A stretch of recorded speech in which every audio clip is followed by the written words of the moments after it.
NFL celebrates the all-time greats. And with a fan celebrate, a return to the action.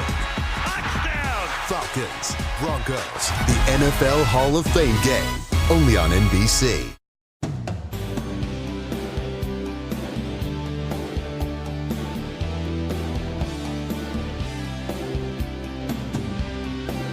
This program lineup is brought to you by Vision Express.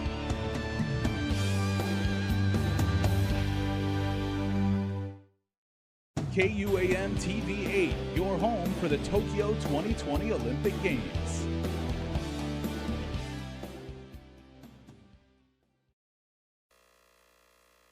KUAM News Headlines is presented by Calvo's Insurance, serving Guam for 80 years. Matson celebrating the 75th liberation with the people of Guam. Biba Guam. Cars Plus, reminding you to put your phone down while driving. Distractions won't get you there. Heads Up Guam. IP&E, fueling excellence. McDonald's of Guam, I'm loving it. And steaks, ribs, seafood, and our famous fresh garden bar, Ruby Tuesday. Good times you can taste.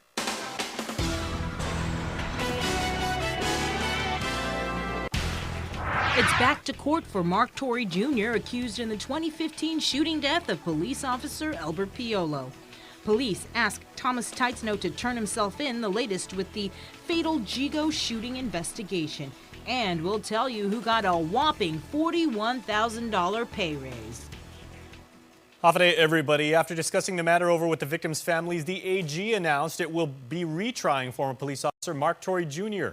2 years prior, he was convicted for the 2015 fatal shooting of fellow cop Albert Piolo. Now, although Torrey was found guilty of homicide, aggravated assault, and a special allegation charge for use of a deadly weapon earlier this month, the Supreme Court vacated those convictions because body camera footage at the crime scene should not have been presented. According to the AG's office, the retrial will be limited to conviction charges. Torrey's attorney, Jay Ariola, says his client will again plead not guilty, maintaining his innocence. Ariola added they will vigorously defend against these accusations, saying, quote, Mark Torrey did not shoot Mr. Piolo or hurt him in any way. Ariola also says they hope and trust they will be able to select a fair and impartial jury to retry the case. Elsewhere, GPD is assuring the community they're working around the clock to catch the suspect in Sunday's fatal shooting. They're also urging Thomas Teitzno to self-surrender. Police spokesperson Paul Tapau says criminal detectives have been working nonstop since Keith Castro was shot in Jigo Sunday night. On Tuesday, they released a wanted flyer for 27-year-old Thomas Mark Menjola Teitzno, a.k.a. Mossy. We want to advise the community that he is considered to be armed and dangerous, and we stress, please do not approach. If he's spotted, please contact our dispatchers immediately at 472-8911 or call 911 immediately. Teitzno, as reported, was confined in 2014 at DOC on charges of aggravated assault, arson, assault, family violence, criminal mischief, fraudulent use of a license plate, leaving the scene of an accident, and reckless driving. He was released from jail in July of 2017 and placed on parole for 3 years. KUAM has learned, however, that Teitzno hasn't checked in since 2018, and as a result, a warrant for his arrest was issued.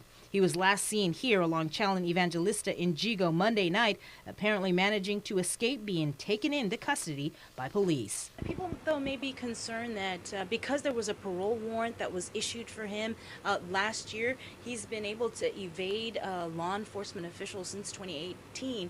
So, I mean, how confident can people feel that this guy will actually be captured?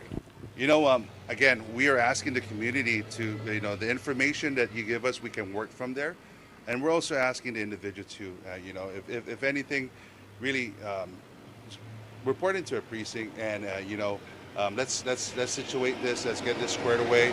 And it'll make everybody's, it'll make everybody's job easier. Police in the meantime haven't released any specific information about their investigation. How much of Keith Castro, he's the victim in this shooting, he has been very active on social media, particularly on Facebook. One of his last posts, he talked about, he mentioned police corruption, he talked about how he's not a snitch, and people will know when they visit his Facebook page, and the names that he's mentioned in his posts. How much of what's on social media, what he's posted, and what other people have posted, how much of that is being used in the investigation? You know, really to answer that question, I can't really comment based on that question, just to protect the integrity of this case. Police are also not answering whether the feds may be assisting in the investigation. For now, finding Taitano is their main priority. Reporting for Guam's News Network, I'm Sabrina Salas, Matsunani. And you can check out Sabrina's full interview with GPD. That's on our Facebook and YouTube channels right now. Well, there has been a significant increase in the amount of sextortion cases, says the FBI. KUAM's Adriana Cotero has more on this rise in crime. This can't happen to me, I'm normal. But little did I know that I ended up getting terrorized, is the only way I can think of it, by this guy. The Federal Bureau of Investigation shares this video of Ashley Reynolds speaking out, having been a victim to sextortion in 2009. Present day, the number of sextortion cases has only increased. FBI spokesperson Michelle Ernst says it specifically involves an adult coercing a minor to send them sexually explicit material. It can be a vicious cycle. It can start with just one, as a kid might see a very benign type image, and these criminals and predators then start coercing them to send them more and more with threats. Threats of contacting family members or making the explicit photographs public. Ernst says the FBI has seen cases where a subject is arrested and they were targeting hundreds of individuals fallen prey to sextortion. On average, the kids are between the ages of 10 to 17 years old. Ashley was one of those kids, describing it to the FBI as feeling like a slave, inclined to reply to every message. It was never me believing that he was some charming 16-year-old older boy or something that I could be talking to make a relationship out of. It was never like that. It was pure business, it felt like. It was an exchange. I gave him the pictures and I got to keep my reputation. This is often the situation. Kids feel shamed and scared, and the FBI wants all victims to know that they are just that, a victim who has not committed a crime. The best advice I could give is don't ever send an image to somebody that you do not know who they are for sure on the internet. And a lot of victims of this feel like they do get to know the person. Sometimes it starts in a game chat room or somewhere online. And these criminals and predators are very good at disguising themselves. The internet is the connection to the world. When your child has access to the world, it's important to know the world has access to your child, says Ernst. This is something that came into my life, and as horrible and bad as it is, I know that I can help. You can view Ashley Reynolds' story and further information on sextortion on FBI.gov.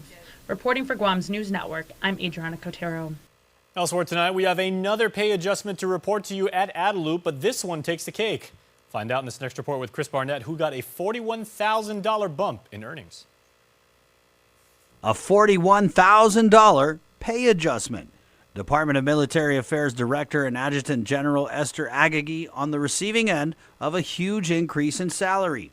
Agagi, hired as Military Affairs Director on February 15th with an annual pay of $81,522. Now, according to documents KUAM News obtained by way of Freedom of Information Act request, Agagi's pay adjusted to $122,907 on July 24th. That's an increase of $41,385 a year. Documents from the Department of Administration show Agagi, an unclassified GovGuam employee under the Competitive Wage Act's executive pay plan, went from Step 1 all the way to Step 13 in one shot on July 24th with an effective date of July 8th. Step 13 is the highest a GovGuam agency director can be paid according to the Competitive Wage Act of 2014. And just how does Agagi's new salary compare to her predecessors? Well, former Adjutant General Roderick Leon Guerrero tells KUAM News he made $81,522 as the tag in the Military Affairs Director, which is exactly how much Agagi made before her $41,000 pay adjustment. As you may recall, Leon Guerrero served under former Governor Eddie Calvo and briefly under Magahaga Lou Leon Guerrero, where he was heralded as an agent of change before he was replaced by Agagi after he stepped down in January. Adelup spokeswoman Janela Carrera tells KUAM News, go ask Guam Army National Guard Public Affairs Officer Major Joe Blas for comment on this issue. Blas, however, said the Guard not involved, and the pay raise has nothing to do with Agagi's military rank. It was a GovGuam action done on behalf of the governor's office for her position as Director of Military Affairs, which by law she is also the Adjutant General. It really has nothing to do with her military or the National Guard service. Agagi, promoted to colonel by Governor Leon Guerrero in a private pinning ceremony. Her state promotion to this rank has yet to be federally recognized, according to Carrera. Documents for Agagi's $41,000 raise cite the fiscal year 2019 budget law as the source of her pay increase. Carrera tells KUAM News, quote, there was room in the budget for her salary adjustment. As reported by KUAM News, Adelup has given several staffers thousands of dollars in pay adjustments or pay raises, and the governor has the authority to pay unclassified political hires as much as she wants to. Meanwhile, classified GovGuam workers have had their salary increments frozen due to a ban on raises in the FY19 budget law. When we asked Carrera what the justification for Agagi's pay adjustment was, she said, quote, General Agagi's salary was adjusted to align her salary with other cabinet members and also based on the Competitive Wage Act in her role as the Director of Military Affairs. For Guam's News Network, Chris Barnett reports.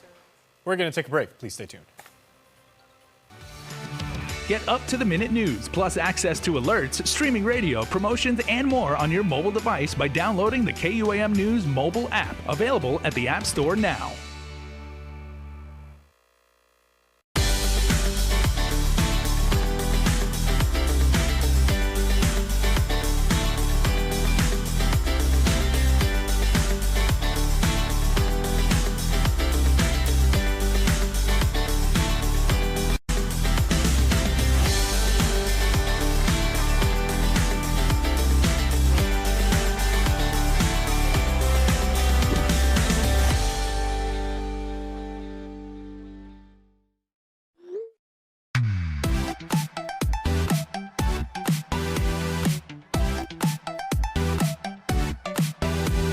Half the day, I'm in the club.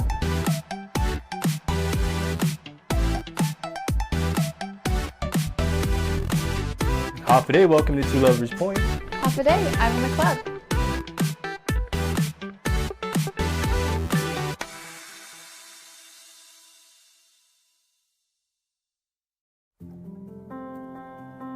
Matson is in this community. We've been in this community for decades. We're gonna be in this community for decades to come. Things will get busy, things will get quiet, but we're gonna be here. We're your hometown carrier. And that matters to us. Reliability is the core of our business. We take pride in ensuring that we arrive in Guam on time as scheduled. It's our local employees who understand the market, who understand the business, and provide that hard work for you each and every day.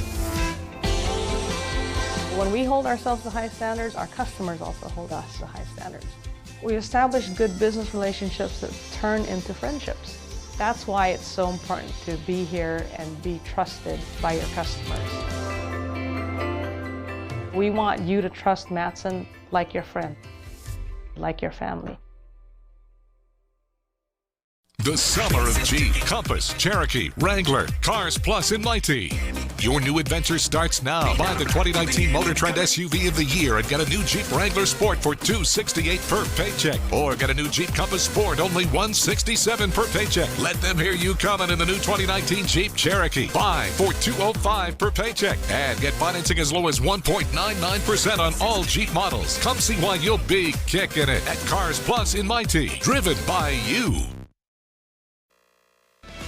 It's a special delivery to your inbox every week with your KUAM News Roundup, program advisories, and promotions. Sign up for the weekly KUAM Digital Digest today on KUAM.com. We first broke the news on KUAM.com last night that Carl Gutierrez may not be the governor anymore, but he still gets the perks, like evidently flying first class on the public dime. Once again, here's Chris. An internal memo obtained by KUAM News by way of Freedom of Information Act shows how Magahaga Leon Guerrero has authorized first-class seats for every trip former Governor Carl T.C. Gutierrez takes. All official travel by former Governor Gutierrez may be booked at the business rate. Leon Guerrero wrote in an internal memo to Guam Economic Development Authority Director Melanie Mendiola. That memo dated April 23, 2019. This memorandum is to grant an explicit travel rate designation for Carl T.C. Gutierrez, the governor wrote. In the memo, the Magahaga cited her authority under Section 3.511 of the Department of Administration's travel policy. That section of the travel policy states all individuals traveling abroad for recruitment, conferences, seminars shall resort to the economy rate with the exception of the governor and lieutenant governor and those whose requests are given explicit approval by the governor. Janela Carrera, spokeswoman for the governor, said Gutierrez is the only employee in the administration Governor Leon Guerrero has granted a first-class travel exception for. The governor's memo to Mendiola triggered authorization for Gutierrez to fly business class to the National Governors Association's U.S.-China Governors Summit in Lexington, Kentucky. I am requesting payment to United Airlines in the amount of $3,673 for the business class upgrade of Carl Gutierrez's airfare. Please see memo attached for travel rate designation allowed for Carl Gutierrez. That's what GITA Director Mel Mendiola wrote to her staff in a May 20 interoffice memo, also obtained by KUAM through FOIA request. Gutierrez is the governor's chief advisor on economic, national, and international affairs. He has his own office in Agana and a staff of at least 2 employees detailed from GITA.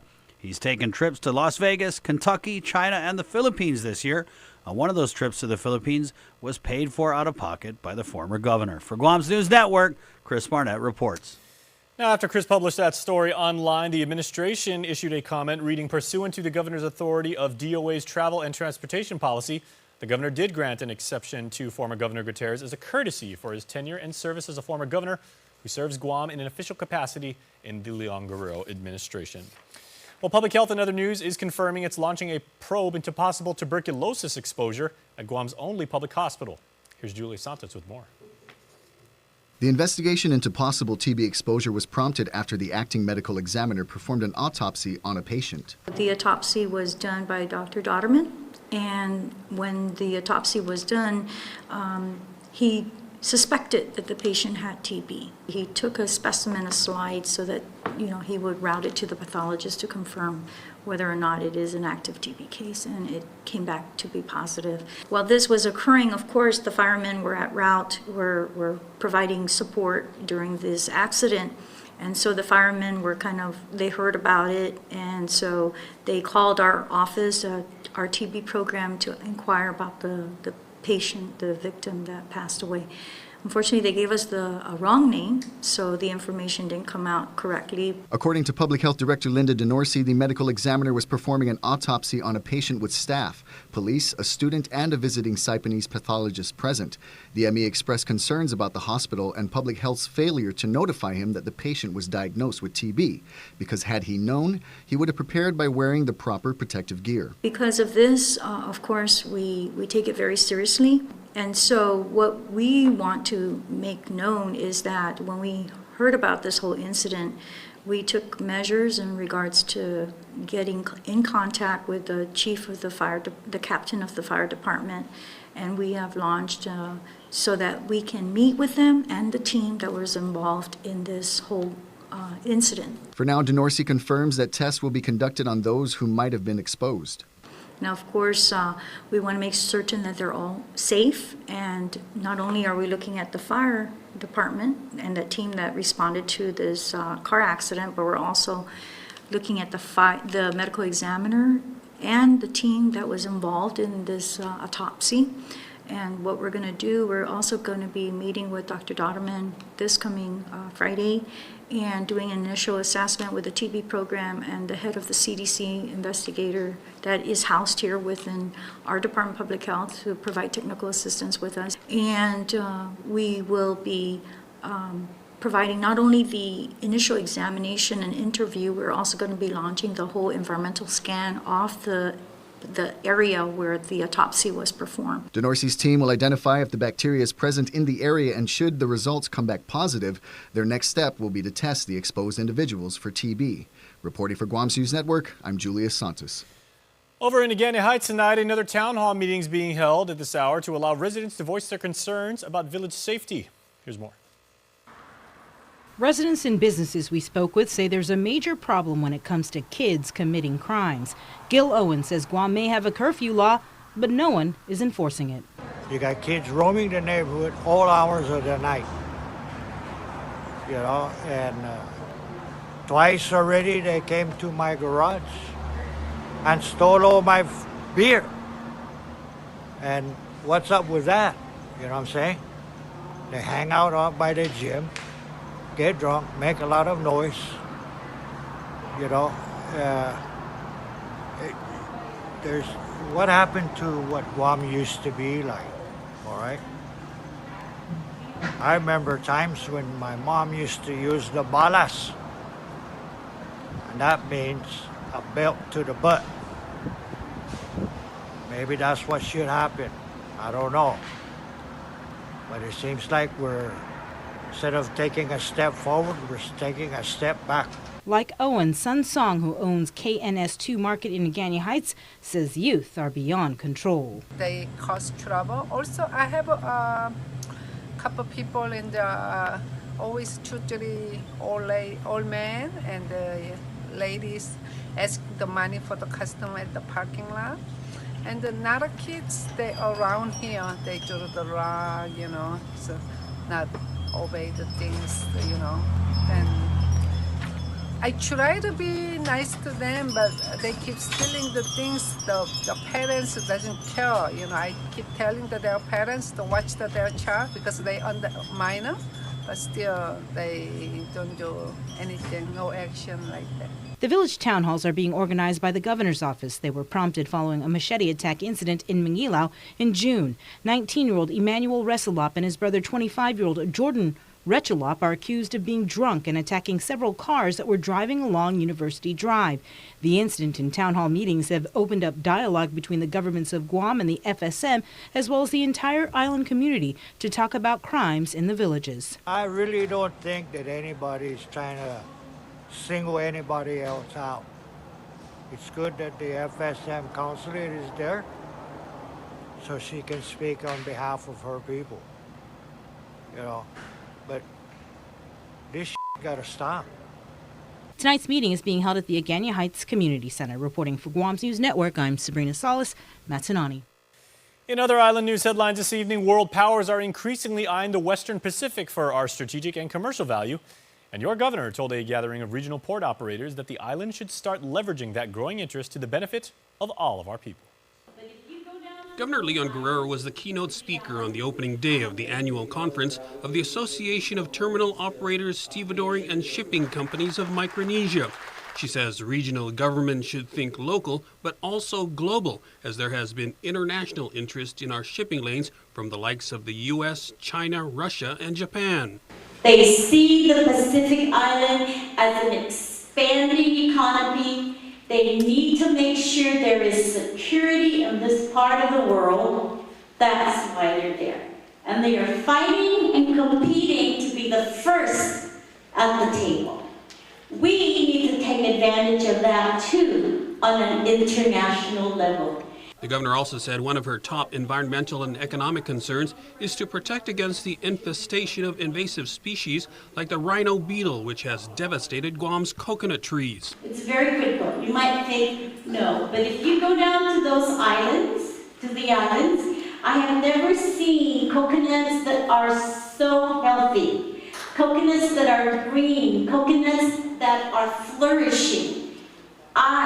We are missing that here in Guam. And the invasive species came through our commercial ports. The three-day conference hosted by the Port Authority of Guam concludes on Friday. Discussion will also focus on port security, environmental impacts, and storm recovery. Sports is coming up after the break, so please stay tuned.